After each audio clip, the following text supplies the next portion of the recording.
Good day guys at magandang araw po ulit sa ating lahat. And welcome back po again sa ating channel, Jess TV House Vlog. So isa na naman pong kababayan natin ang mag-share po ng kanilang house build.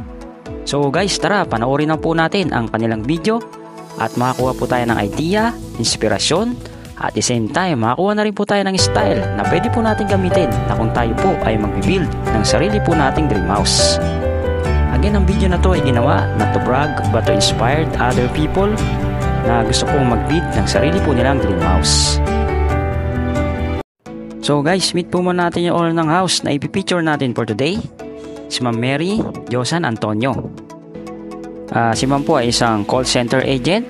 So maraming salamat po muna sa owner at binigyan po tayo ng chance na may picture po ang kanilang house dito po sa ating channel. Thank you very much po Ma'am and Sir.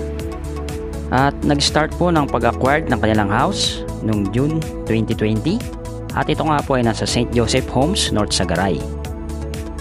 At ito po ay binayaran nila through Pag-ibig Housing. At bali po ito ay may sukat na 36 square meter sa kanilang lot area at 21 square meter naman po sa kanilang house area. At ito po ay may isang bedroom at isang comfort room. Bali bagay na bagay po ito sa isang maliit na pamilya at budget friendly din po yung pagkakabili po nila sa kanilang bahay. At ilan po sa kanilang pinagawa rito ay yung kisame po nila na worth 16,500 at yung kanilang lababo po na ongoing pa daw po yung pagpapagawa nito. Bali ang total cost po ng ganitong klaseng bahay ay umabot daw po ng 530,000 pesos. At sila po ay nag-down dito ng 106,000 pesos sa kanilang developer. Plus po yung 60,000 pesos sa minimal renovation. At kasama na daw po rito yung mga binili nilang gamit. At yung remaining balance nga po pala ay binayaran po nila through Pag-ibig. Yung kanilang monthly amortization ay umabot daw po ng 4,000 pesos per month. At ito po ay sa loob ng 15 years. So guys, yan po yung ginawa ng owner o yung binigay sa ating info about sa pagbili po nila ng kanilang house. At nung year 2023 po, ito po ay na turnover na po kila ma'am. Ito po pala isang bear type house na unit na kung saan po yung owner po mismo ang magpapagawa po sa loob po ng kanilang bahay. At yung gumawa nga po ng kanilang interior design ay mismong owner po ang gumawa.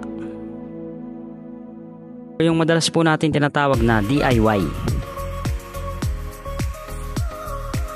So guys, bago po pala ulit matapos ang ating video, kami po ay muling nagpapasalamat sa mga nanonood at nagsusubscribe sa ating YouTube channel, Facebook page at account po natin sa TikTok. Maraming salamat po.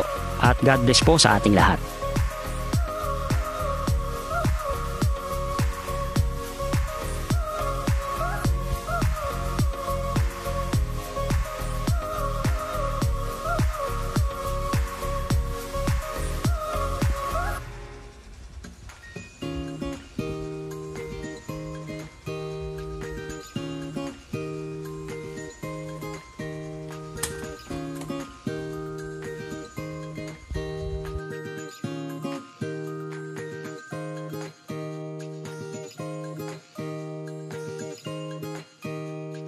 So guys, hanggang dito muna po ulit ang ating video. Sana po ay nakapagbigay muli kami sa kanila ng idea na kung sila po ay bibili o mag-a-acquire po ng ganito po klaseng bahay.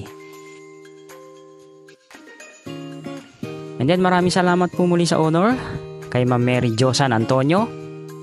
At congratulations po ulit sa kanilang house. God bless po sa ating lahat. At see you po next video.